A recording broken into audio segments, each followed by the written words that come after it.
Right, yo, what is going on, everybody? It's your boy, Mr. DDG94, back with another reaction video. Today, we finna react to the 4 times Cena should have or could have turned heel.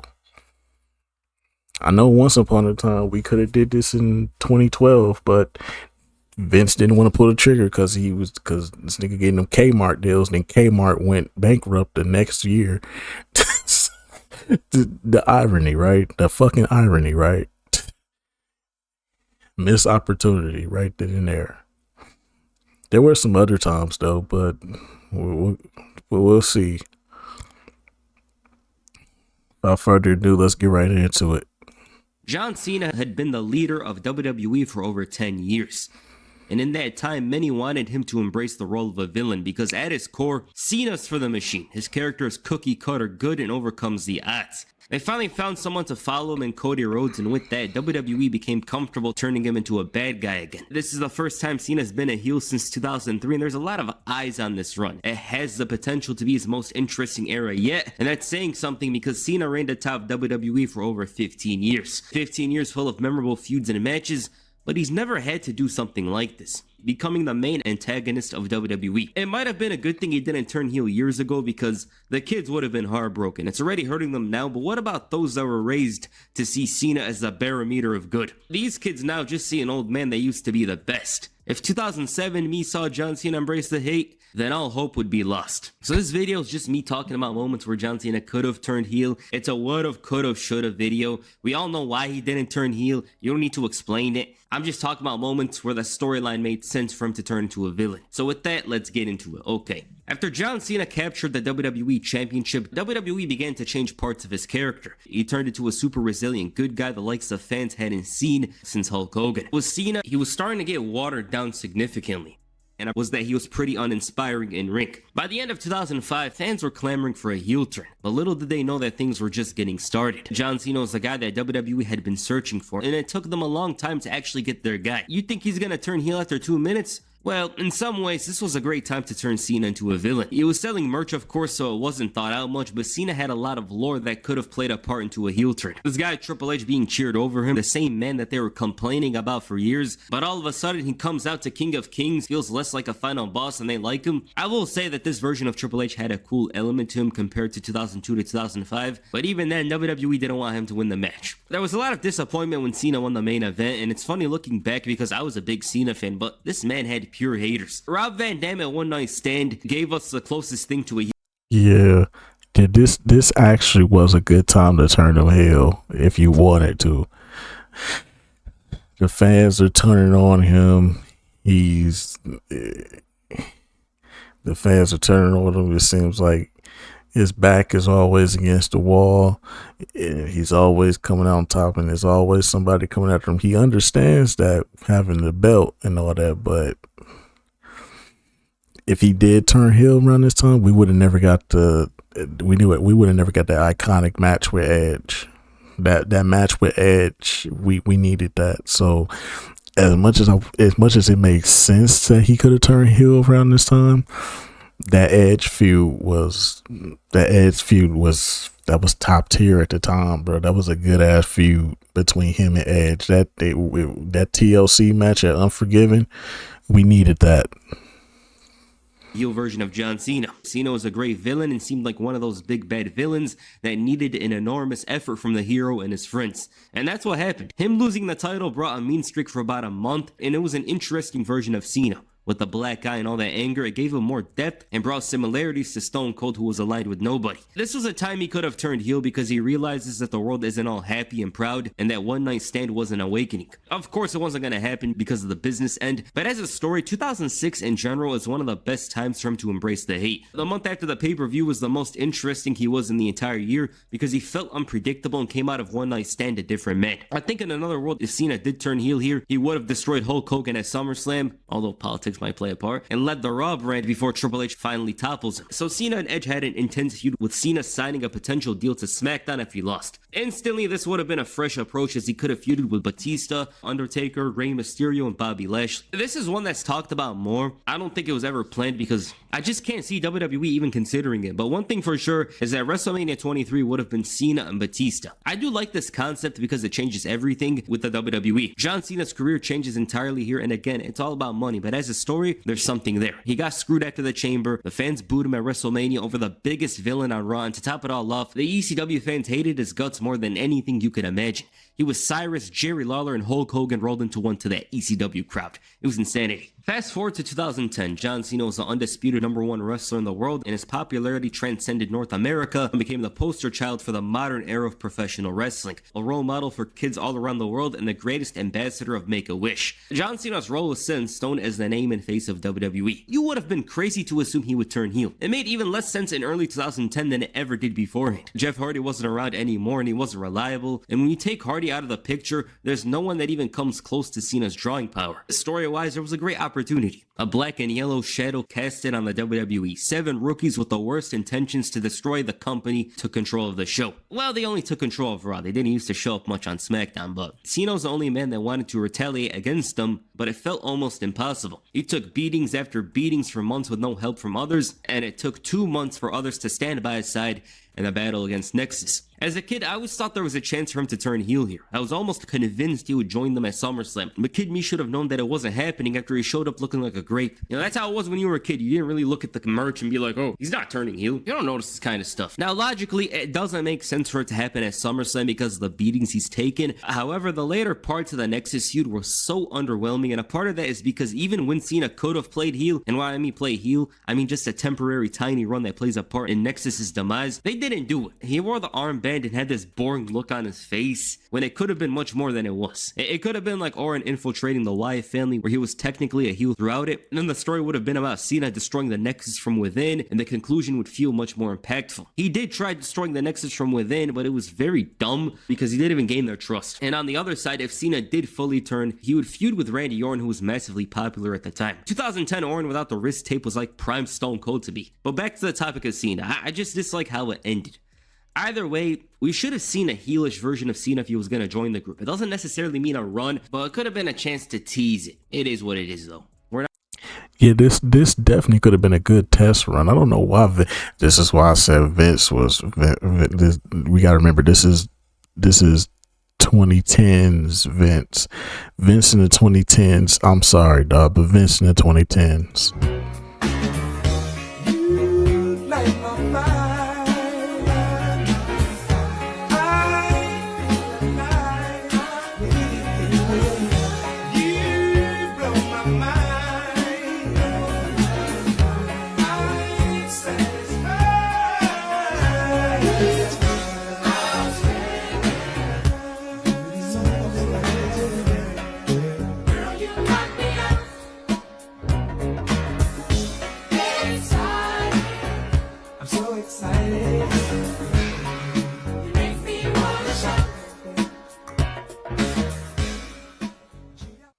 Yeah, we got to remember the time that this was. This is 2010 Vince McMahon booking. This was not a good time, bro. This was terrible. And I was still faithfully watching this damn product, but I knew it was just terrible every week. But I just kept tuning in. Because you would think that it's gonna get better because we coming off that 2009 run, and 2009 was so good, bro. 2009 was so good, and then you get to goddamn 2010, boy, this shit took a nosedive drastically. But if Vince still was in his right state of mind, he would have played with the potential of turning John Cena heel. But what I think he was having remorse for what he did to Stone Cold and how that didn't work out. Because we got to remember he turned Stone Cold heel and that didn't work out good. The fans were still cheering him. It wasn't working. We weren't going for it. Now, it's a little different with Cena because Cena was actually getting booed. So giving him a reason to turn heel, who knows, that probably would have benefited him more with the crowd. But sponsors and you gotta remember around this time, this is when WWE was repairing their image. So there's a lot of factors that play into why Cena never turned heel around this time. You gotta think about it. WWE is trying to repair their image. They getting sponsor deals left and right. They went full PG at this point. Yeah, it was never gonna happen. Vince was focused on the money. He was never focused on the product anymore. He went from being solely focused on the product, and then after the Chris Benoit situation, it just seemed like it was like, nah, let's just focus on the money. We're not the ones booking the show. The Nexus one is actually my least favorite one, but it's one I've seen on the internet a lot from some people, so I decided to add it in here and try to shill for it for a bit. But even then, I'm not exactly a big fan. The only thing I do prefer is that John Cena did tease a bit of a heel turn. It didn't necessarily have to mean he'd become a full-on villain, but just something that could have expanded and enhanced the Nexus story. John Cena always had something in the way of a heel turn. It was mostly the fact that WWE didn't have someone to follow him. While one man wouldn't be able to lift the burden of being number one, WWE had three: Sheamus, Randy Orton, and CM Punk. The business wasn't at a bad point where there was worry, and unlike the previous years, there wasn't many strong heels on the roster. It was The Miz, Alberto Del Rio, and Mark Henry. That's it. They even had to turn Christian heel at one point. Similar to 2006, plenty of things didn't go Cena's way. The fans in Chicago despised him, fans cheer Rock, who disappeared for 7 years, over him, and Kane decided he had a problem with him. Perfect moment to turn him into a villain, either at WrestleMania or after his match with Brock Lesnar. Cena could have cheated to win that match in Rock's hometown, selling his soul to win the most important match of the decade, or after believing he was cursed. When I mean he was cursed, I mean he loses a string of matches as he did in real life. And this leads to him letting out all of his anger after losing to Brock and failing to regain the WWE Championship. The fans hating him in favor of Rock, Punk, and Orton. Imagine Cena becoming a pro wrestling terrorist and realizing he should have dominated being this villain. A villain that nobody could stop because he had the ring awareness, the skill, and now he would even bend the rules to win matches. The best time to turn heel. A once-in-a-lifetime clash forces Cena to embrace the hate. This is the one. I always see Cena being the best version of a heel that he could be if it happened around this time period. He had plenty of experience, and naturally, everything fell onto its head. There was a lot of logic behind a potential heel turn here. Other than the fact that there was a Kmart deal, I do wonder if they doubted CM Punk and Randy Orton's drawing power, because it's one thing for Cena to be... That's the problem, though, that Kmart deal. The Kmart deal, the Fruity Pebbles deal, the Toys R Us deal. I think they had a Mattel deal going on. Like that Kmart deal is crazy. Because like I said, just a year later, Kmart go bankrupt and they start... That shit crazy, bro. Be number one, but it's another for him to be the main antagonist. That affects everything. I still wish we seen it though, because Punk could be proven right about Cena being a selfish person and a corporate stooge. And Randy Orton could call out Cena for being like the rest of them while playing a holier-than-thou attitude for nearly 10 years. WWE had changed a lot from 2011. By 2014, there was much more to look forward to, and it felt like there was going to be some progress made on a successor to John Cena. This also showed that WWE couldn't rely on him for too much longer, because while Cena was in form and in some ways still had the best yet to come, he was much older and saw opportunities in Hollywood. This heel turn also goes down with Cena doing everything he could to end the streak. You see, ending the streak is far more valuable than winning the World Championship or WrestleMania, because there was only one name that could hold the honor. Imagine WrestleMania 30, the dream match of all dream matches between The Undertaker and John Cena. The build goes down normally with Cena thinking he has the answers but not showing a single clue into his devious plan. And then the match goes down, and with every minute passing by, Cena's desperation is revealed. He starts losing himself and in the process discovers a different side to himself. A side that would go through any boundary to be the one. He's caught in a terrible position. He's about to take a tombstone pile driver, but he evades, and as the ref's distracted, he hits a dirty low blow to capitalize and hit the AA to end the streak. In another world, the streak is used as Cena's gateway to a heel turn. He ends the whole thing but also does it in a style that's very foreign to him. All for the win. There's a great storyline in here, a dream match followed by not only the streak ending, but an amazing moment that sees a hero embrace his role as a villain. I just think these were all the times that Cena could have turned heel. These were like the most logical ones: 06, 2010, 2012, 2014. These are all the years and stories that would have allowed for John Cena to turn heel. I don't really get why John Cena never faced Undertaker WrestleMania 30. Maybe plans were in motion, but if there was any time to have that match, WrestleMania 30 would have been the moment. Now, this part of the video isn't exactly about John Cena turning heel, but rather how his mindset felt, and you're gonna understand why I mention his mindset in a moment.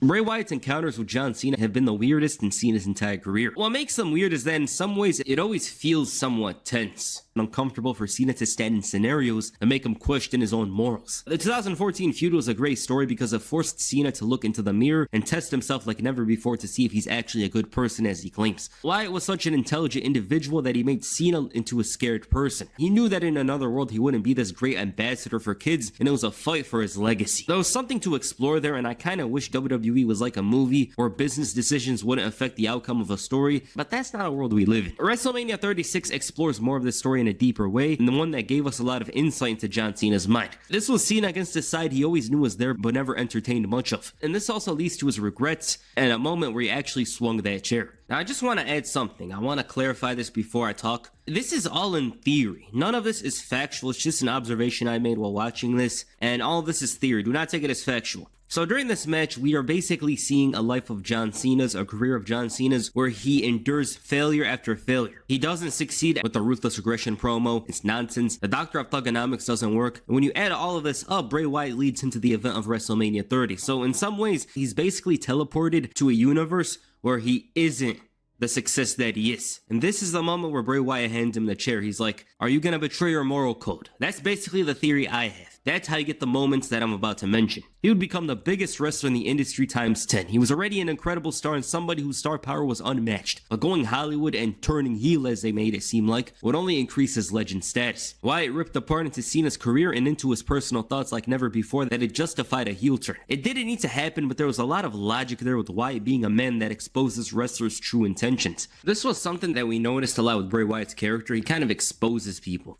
I'd wish for this to be a part of why Cena's bitter now, as Wyatt revealed his true intentions. A man that always disliked how the fans hated him, anointing him with a heel turn, and this match all tied it together. To the very point where Cena let go of himself and realized he's not as good of a person as he claims to be as a result of this match. To the very point where Cena let go of himself as he almost did at WrestleMania 30, but punching nothing, because Wyatt fools him and allows for the world to see the real John Cena, as they called him at the time, the most overhyped, overvalued, overprivileged WWE superstar in history. Those were Cena's words, but Wyatt flipped them over to make it seem like that's the true description of who John Cena is. But I guess Bray Wyatt had to go through hell in order to present a scenario where Cena actually does it, because he had to go through a life of failure and desperation and frustration to get to that heel turn that never happened. Because when we look at it, there was no real reason for John Cena to sell out. He was a talented man during his prime.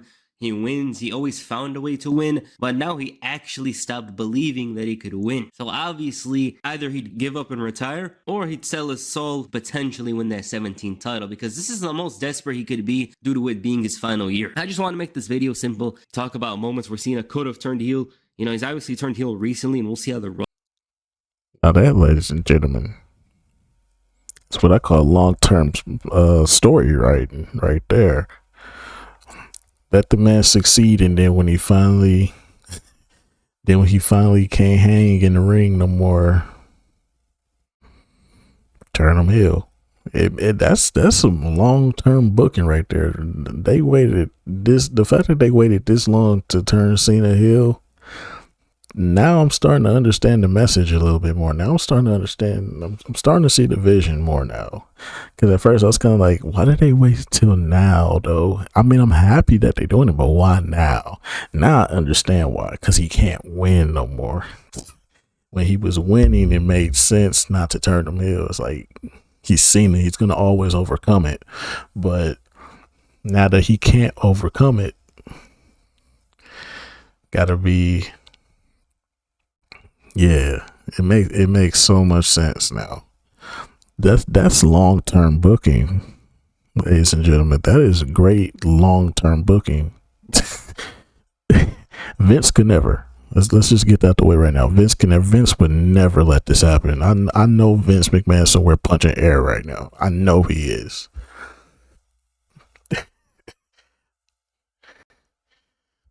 at the fact that they let this one go. I know Vince is punching air right now, but still. Anyways, though, that's just gonna about do it for this one, man. Most definitely, these are times that Cena could have turned heel, but it just didn't make sense, or there were just too many implications just to not turn him heel. Because they could have played with it, they could have toyed with it, but like I said, Vince around this time was